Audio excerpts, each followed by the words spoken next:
नमस्कार और स्वागत है इस चर्चा में। आज हम एक ऐसी किताब की दुनिया में उतर रहे हैं जिसे निवेश की दुनिया का आधार स्तंभ माना जाता है, बेंजामिन ग्राहम की द इंटेलिजेंट इन्वेस्टर। ये सिर्फ एक किताब नहीं बल्कि एक पूरा दर्शन है, कह सकते हैं। ये बात बिल्कुल सही है। और इसकी अहमियत का अंदाजा इसी बात से लगाया जा सकता है कि वॉरेन बफे, जो खुद निवेश के महारथी माने जाते हैं, वो इसे निवेश पर लिखी गई अब तक की सर्वश्रेष्ठ पुस्तक कहते हैं। ये वाकई समय की कसौटी पर खरी उतरी है। और आज की ये खास बातचीत उन सभी के लिए है जो शेयर बाजार के रोज के शोर शराबे से परेशान है। ये जिन्हें लगता है कि निवेश करना कहीं ना कहीं उनकी मेहनत की कमाई को दांव पर लगाने जैसा है। दरअसल ग्राहम का दृष्टिकोण उन चमक दमक वाली स्कीमों से बिल्कुल अलग है जो रातों रात अमीर बनाने का वादा करती हैं। उनका ध्यान देखिए टिकाऊ सिद्धांतों और अनुशासन पर है, जिससे लंबे समय में संपत्ति का निर्माण किया जा सके। ये एक तरह से समझदारी से निवेश करने का नक्शा है। तो आज हमारा लक्ष्य है ग्राहम के इन्हीं जरूरी सिद्धांतों के मर्म को पकड़ना और ये समझना कि असल में एक इंटेलिजेंट इन्वेस्टर यानी समझदार निवेशक होने का मतलब क्या है। चलिए इसकी परतों को खोलते हैं। हाँ बिल्कुल। सबसे पहली और शायद सबसे बुनियादी चीज जो ग्राहम हमें सिखाते हैं वो है निवेश और अटकलबाजी के बीच का फर्क। ये सुनने में सीधा लगता है पर इसकी गहराई बहुत ज्यादा है। हाँ, और ग्राहम इस फर्क को बहुत सख्ती से परिभाषित करते हैं। उनके मुताबिक निवेश वो प्रक्रिया है जिसमें आप पहले गहराई से विश्लेषण करते हैं, फिर ये सुनिश्चित करते हैं कि आपका मूलधन सुरक्षित रहे और साथ ही आपको एक संतोषजनक या पर्याप्त रिटर्न मिलने की उम्मीद हो। अच्छा। ये तीन चीजें, विश्लेषण, सुरक्षा और पर्याप्त रिटर्न, ये निवेश की पहचान है। और अगर कोई सौदा इन तीनों शर्तों को पूरा ना करे तो मान लीजिए विश्लेषण तो किया पर सुरक्षा या रिटर्न की गारंटी उतनी पक्की नहीं लग रही। तो ग्राहम के अनुसार वो गतिविधि निवेश नहीं बल्कि अटकलबाजी स्पेकुलेशन की श्रेणी में आती है। उनके लिए ये रेखा बहुत स्पष्ट है। एक निवेशक किसी कारोबार के आंतरिक मूल्य यानी इंट्रिंसिक वैल्यू को समझने की कोशिश करता है, यानी वो कंपनी अपने आप में कितनी मूल्यवान है, उसके फंडामेंटल्स कैसे हैं। ओके। वहीं दूसरी ओर एक सट्टेबाज या अटकलबाज मुख्य रूप से कीमतों के उतार चढ़ाव पर ध्यान केंद्रित करता है, इस उम्मीद में कि वो कम में खरीदकर जल्दी ही ज्यादा में बेच देगा, बिना बिजनेस की गहरी समझ के। समझदार निवेशक का फोकस हमेशा आंतरिक मूल्य पर होता है। ये नजरिया ही सोचने का पूरा तरीका बदल देता है। मतलब शेयर को सिर्फ एक टिकट की तरह नहीं बल्कि एक असली कारोबार में हिस्सेदारी की तरह देखना। बिल्कुल। इसी सोच को और मजेदार तरीके से समझाने के लिए ग्राहम ने एक शानदार किरदार गढ़ा, मिस्टर मार्केट। ये रूपक तो कमाल का है। इस पार्टनर है जिसका नाम है मिस्टर मार्केट। अब ये पार्टनर बड़ा ही मूडी है। उसका मिजाज पल पल बदलता है। हाँ। वो रोज आपके दफ्तर आता है और आपको एक सौदा पेश करता है। या तो वो आपके हिस्से के शेयर खरीदेगा या फिर अपने हिस्से के शेयर आपको बेचेगा। और हर दिन उसकी पेशकश की कीमत अलग होती है। और उसकी मूड स्विंग्स का तो क्या ही कहना। बिल्कुल।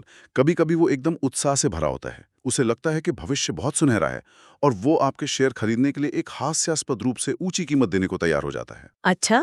दूसरी तरफ कभी वो बिल्कुल निराशा में डूबा होता है, डरा हुआ, भविष्य को लेकर बेहद नाउम्मीद, और तब वो अपने शेयर आपको कौड़ियों के भाव बेचने पर आमादा हो जाता है। तो इस कहानी से निवेशक के लिए क्या सीख निकलती है? इस अस्थिर पार्टनर के साथ कैसे पेश आना चाहिए? क्या उसकी हर पेशकश पर ध्यान देना जरूरी है? यहीं पर ग्राहम का सबसे शक्तिशाली संदेश छिपा है। पहली बात, आप मिस्टर मार्केट के साथ रोज सौदा करने के लिए मजबूर नहीं हैं। अगर उसकी पेशकश आपको समझ नहीं आती तो आप उसे पूरी तरह नजरअंदाज कर सकते हैं। अच्छा, मतलब इग्नोर कर सकते हैं। हाँ। दूसरी और सबसे अहम बात, समझदार निवेशक मिस्टर मार्केट के मूड का फायदा उठाता है, ना कि उसका शिकार बनता है। कैसे? जब मिस्टर मार्केट बेहद निराशावादी हो और अच्छी कंपनियों के शेयर सस्ते में बेच रहा हो, तो ये आपके लिए खरीदने का एक अवसर हो सकता है, बशर्ते आपका अपना विश्लेषण उस कीमत को सही ठहराता हो। और जब वो जरूरत से ज्यादा आशावादी हो, मतलब बहुत ज्यादा बुलिश? हाँ, जब वो बहुत ज्यादा उत्साहित होकर ऊंची कीमतें लगा रहा हो, तो वो आपके लिए बेचने का मौका हो सकता है। लेकिन निर्णायक बात यह है कि आपको मिस्टर मार्केट के भावनात्मक उतार चढ़ाव को कभी भी अपने फैसलों पर हावी नहीं होने देना है। आपका निवेश निर्णय आपके अपने तर्क, विश्लेषण और कंपनी की समझ पर आधारित होना चाहिए, ना कि बाजार के रोजाना के मूड पर। ग्राहम का सार यही है कि बाजार की भावनाएं आपके लिए एक साधन बन सकती हैं, लेकिन उन्हें कभी अपना मार्गदर्शक न बनने दें। ये सच में एक शक्तिशाली विचार है। बाजार के शोर से खुद को मतलब मानसिक रूप से अलग करना और तर्कसंगत बने रहना। सही कहा। ये हमें सीधे ग्राहम के एक और बुनियादी सिद्धांत की ओर ले जाता है, जिसे वो सुरक्षा का मार्जिन यानी मार्जिन ऑफ सेफ्टी कहते हैं। कहा जाता है कि ये निवेश की दुनिया की सबसे महत्वपूर्ण अवधारणाओं में से एक है। मैं पूरी तरह सहमत हूं। सुरक्षा का मार्जिन ग्राहम के पूरे निवेश दर्शन की नींव है, कह सकते हैं। अगर इसे एकदम सरल भाषा में समझें तो ये किसी स्टॉक के अनुमानित आंतरिक मूल्य और उस कीमत के बीच का अंतर है जो आप उसे खरीदने के लिए चुका रहे हैं। अच्छा। ग्राहम का प्रसिद्ध उदाहरण है, लक्ष्य रखो कि $1 की कीमत वाली चीज को 50 सेंट में खरीदा जाए। यानी हमेशा एक अच्छी खासी छूट पर खरीदने की कोशिश करना। लेकिन ये इतना जरूरी क्यों है? सिर्फ मुनाफा बढ़ाने के लिए या इसका कोई और गहरा मतलब है? इसका महत्व मुनाफे से कहीं ज्यादा गहरा है। यह असल में जोखिम प्रबंधन का सबसे कारगर तरीका है। देखिए, भविष्य अनिश्चित है। हो सकता है आपने जो आंतरिक मूल्य का अनुमान लगाया उसमें कोई चूक हो गई हो सकता है। या कंपनी के साथ कुछ ऐसा बुरा हो जाए जिसकी उम्मीद नहीं थी, या अर्थव्यवस्था में कोई अप्रत्याशित मंदी आ जाए, या बस आपकी किस्मत खराब हो। इन सभी संभावित गड़बड़ियों या बुरी घटनाओं के झटके को सहने के लिए सुरक्षा का मार्जिन एक कुशन या गद्दी की तरह काम करता है। तो ये एक तरह का बफर है गलतियों के लिए? हाँ, एक सेफ्टी नेट जैसा? हाँ बिल्कुल, एक बफर, एक सेफ्टी नेट। यह आपको गलत होने की गुंजाइश देता है। जितना बड़ा आपका सुरक्षा मार्जिन होगा, मतलब आपने आंतरिक मूल्य से जितना कम दाम चुकाया होगा, हाँ, उतना ही आपका नुकसान होने का खतरा कम होगा। और अगर चीजें आपके अनुमान के मुताबिक चली तो मुनाफे की संभावना उतनी ही ज्यादा होगी। ये एक रक्षा कवच है जो आपको अज्ञात और अप्रत्याशित से बचाता है। ये सिर्फ डिस्काउंट पाना नहीं है, ये जानबूझकर अनिश्चितता के लिए तैयारी करना है। ये बहुत ही व्यावहारिक और क्या कहते हैं जमीनी सलाह है। तो हमने निवेश बनाम अटकबाजी का अंतर समझा, मिस्टर मार्केट के रूपक से बाजार की भावनाओं को समझा और सुरक्षा के मार्जिन के महत्व को जाना। ग्राहम आगे बढ़ते हुए निवेशकों को उनकी सक्रियता और रुचि के आधार पर 2 श्रेणियों में बांटते हैं। ये विभाजन भी काफी दिलचस्प लगता है। हाँ, ग्राहम इस बात को पहचानते थे कि हर निवेशक एक जैसा नहीं होता। सबकी परिस्थितियां, समय देने की क्षमता और रुचि अलग-अलग होती है। इसलिए उन्होंने निवेशकों को 2 मुख्य प्रकारों में वर्गीकृत किया। पहला है रक्षात्मक निवेशक, यानी डिफेंसिव इन्वेस्टर। ओके। और दूसरा है उद्यमशील निवेशक, यानी एंटरप्राइजिंग इन्वेस्टर। ये वर्गीकरण निवेशकों को अपनी सीमाओं और लक्ष्यों के अनुसार रणनीति बनाने में मदद करता है। चलिए पहले रक्षात्मक निवेशक की बात करते हैं। ये किस तरह के निवेशक होते हैं और उनके लिए ग्राहम का क्या मार्गदर्शन है? रक्षात्मक निवेशक वो है जिसका मुख्य उद्देश्य बड़ी गंभीर गलतियों से बचना है। वो ज्यादा माथापच्ची नहीं करना चाहता। वो एक ऐसा पोर्टफोलियो चाहता है जिससे बनाने के बाद ज्यादा देखरेख की जरूरत ना पड़े, जो सुरक्षित और स्थिर हो और जिसमें कम से कम मेहनत लगे। उनका लक्ष्य असाधारण रिटर्न कमाना नहीं, बल्कि अपने मूलधन को सुरक्षित रखते हुए एक ठीक-ठाक संतोषजनक रिटर्न पाना है। तो ऐसे निवेशक के लिए क्या करें जो ज्यादा रिसर्च में नहीं पड़ना चाहता लेकिन सुरक्षित रहना चाहता है? ग्राहम क्या कहते हैं?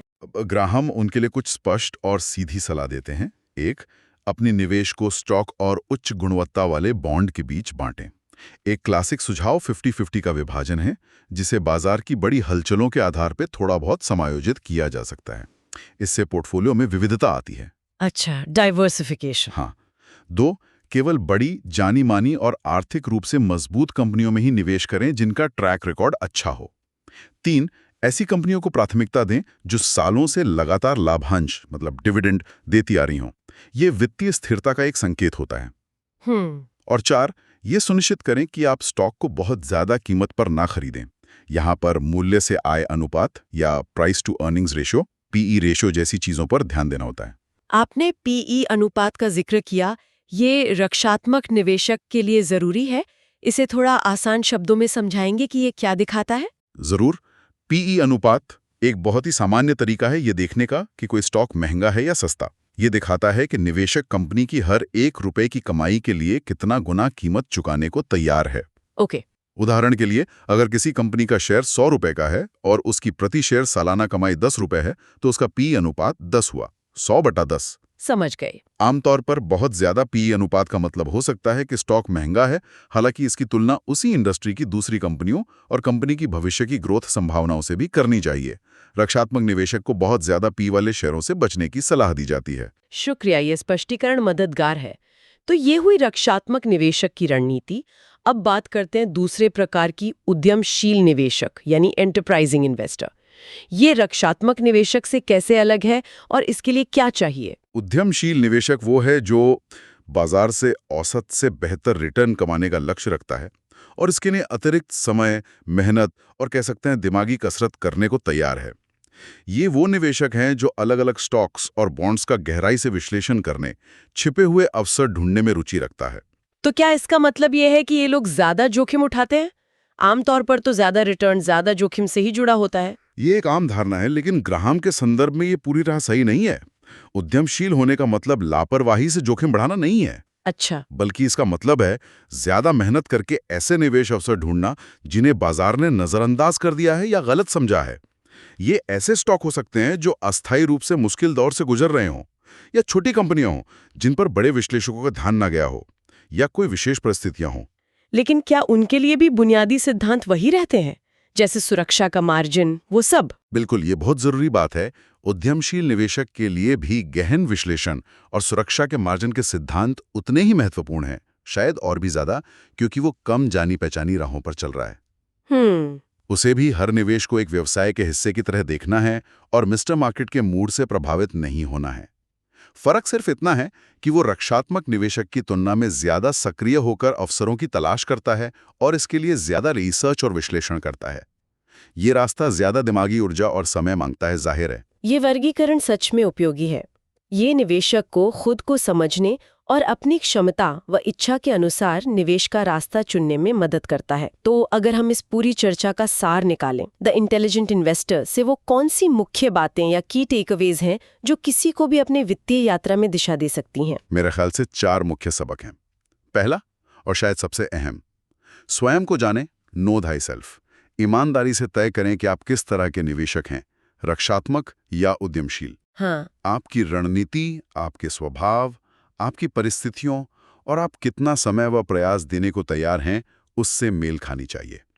दूसरों की सफलता की कहानियों से प्रभावित होकर ऐसा रास्ता न चुनें जो आपके लिए सही ना हो। बिल्कुल। दूसरा सबक जो मुझे बहुत महत्वपूर्ण लगा, व्यवसाय के मालिक की तरह सोचें, ट्रेडर की तरह नहीं। Think like a business owner, not a trader. जब आप कोई स्टॉक खरीदते हैं तो याद रखें कि आप एक चलते फिरते कारोबार का छोटा सा हिस्सा खरीद रहे हैं। सही। आपका ध्यान कंपनी के लंबे समय के प्रदर्शन और संभावनाओं पर होना चाहिए, न कि रोजाना शेयर बाजार में उसकी कीमत के उतार चढ़ाव पर। क्या आप उस बिजनेस को अगले 5-10 साल तक रखना चाहेंगे? ये सवाल पूछना जरूरी है। तीसरा, जिसे जितनी बार दोहराया जाए कम है, हमेशा सुरक्षा के मार्जिन पर जोर दें। Insist on a margin of safety. ये बाजार की अनिश्चितताओं, आपके अपने विश्लेषण की संभावित गलतियों और अप्रत्याशित घटनाओं के खिलाफ आपका सबसे बड़ा बचाव है। हाँ, मान और अनुशासित रहें। Be patient and disciplined. सफल निवेश एक मैराथन है, 100 मीटर की दौड़ नहीं। इसमें वक्त लगता है। बिल्कुल। बाजार में हमेशा शोर रहेगा, भावनाएं ऊपर नीचे होंगी, लोग आपको जल्दी अमीर बनने के नुस्खे बताएंगे। इन सब से प्रभावित हुए बिना अपने तर्क संगत विश्लेषण और निवेश सिद्धांतों पर टिके रहना ही इंटेलिजेंट इन्वेस्टिंग का सार है। ये चारों सिद्धांत मिलकर एक मजबूत ढांचा बनाते हैं। ग्राहम का संदेश देखिए जटिल नहीं है, लेकिन इसे लगातार अमल में लाना आसान नहीं होता, खासकर जब बाजार में घबराहट या अत्यधिक उत्साह का माहौल हो। बिल्कुल, जैसा हमने शुरू में कहा था, द इंटेलिजेंट इन्वेस्टर कोई जल्दी अमीर बनो स्कीम नहीं है। ये एक सोच है, एक मानसिकता विकसित करने की गाइड है जो आपको जीवन भर निवेश के फैसले लेने में मदद कर सकती है। हाँ। मूल्य, अनुशासन और जोखिम प्रबंधन पर ग्राहम का जोर आपको बाजार की भूल भुलैया में रास्ता दिखा सकता है। सही माने में ये आपको भावनाओं के बहाव में बहने के बजाय एक तर्कसंगत फ्रेमवर्क देता है, जिसके अंदर रहकर आप सोच समझकर निर्णय ले सकते हैं। अब जब हम इस चर्चा के अंत की ओर बढ़ रहे हैं, तो एक अंतिम विचार छोड़ जाते हैं श्रोताओं के लिए। ग्राहम बार बार इस बात पर जोर देते हैं कि आप जिस व्यवसाय में निवेश कर रहे हैं उसे समझना कितना महत्वपूर्ण है। ये सिर्फ आंकड़ों का खेल नहीं है। यहीं से एक दिलचस्प सवाल मन में आता है। हाँ, क्या सवाल है? सवाल ये है कि आज के इस तेज रफ्तार वाले माहौल में कितने निवेशक या बाजार में भाग लेने वाले लोग वास्तव में उन कंपनियों के बिजनेस मॉडल, उनकी प्रतिस्पर्धात्मक बढ़त, उनके मैनेजमेंट को गहराई से समझते हैं जिनमें वो पैसा लगा रहे हैं। अच्छा सवाल है। या फिर कहीं ऐसा तो नहीं कि ज्यादातर ध्यान सिर्फ शेयर की कीमत के चार्ट, ताज़ा खबरों या सोशल मीडिया की चर्चाओं पर ही टिका रहता है। ग्राहम की व्यवसाय के मालिक की तरह सोचने वाली सलाह हमें इस पर गंभीरता से विचार करने को कहती है। क्या हम सच में मालिक की तरह सोच रहे हैं या सिर्फ कीमतों का पीछा कर रहे हैं? ये एक बहुत ही प्रासंगिक और सोचने पर मजबूर करने वाला सवाल है। सही कहा आपने। ये हमें याद दिलाता है कि सच्ची इंटेलिजेंट इन्वेस्टिंग सतह के नीचे देखने और वास्तविक व्यावसायिक मूल्य को समझने में निहित है, न कि सिर्फ बाजार के शोर पर प्रतिक्रिया देने में। इसी विचार के साथ बेंजामिन ग्राहम के कालातीत ज्ञान पर आधारित हमारी आज की ये बातचीत यहीं समाप्त होती है। उम्मीद है कि इस विश्लेषण से आपको निवेश को देखने का एक ज्यादा स्पष्ट और अनुशासित नजरिया मिला होगा। धन्यवाद।